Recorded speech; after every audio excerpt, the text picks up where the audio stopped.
I would just like to get the reaction of the Ombudsman with regards to the response of Congressman Paulo Pulong Duterte with regards to the statement of Ombudsman Mrs. Crispin Remulla that allegedly Davao was the epicenter of flood control. He didn't necessarily say that it was related to corruption, pero nabanggit niya po na in the prior administration, doon po yung most of the allocations. Ang binanggit po kasi dito ni Congressman Pulong was that nung naupo daw po siya, from the period of 2019 to 2022, lahat naman daw po ng projects in his district was completed.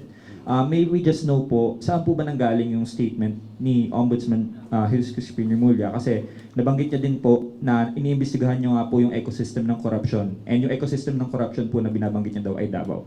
Yun, siguro that is the only comment that he could give na when he says epicenter, it means that there was a lot of funds brought down from the national government to Davao for flood control projects. But there was no mention whatsoever with regards to the corruption that may have been there, no, sa budget na yon. So, other than that, he had no other comment.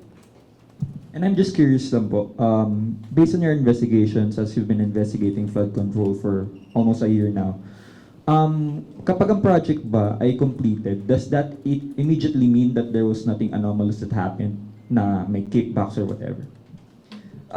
Well, there is such a thing as overspec. Meaning, yung specs po ng project ay masyado mataas at yung na-deliver lang ay ganito lang. So, it could be complete on its face, but it's possible that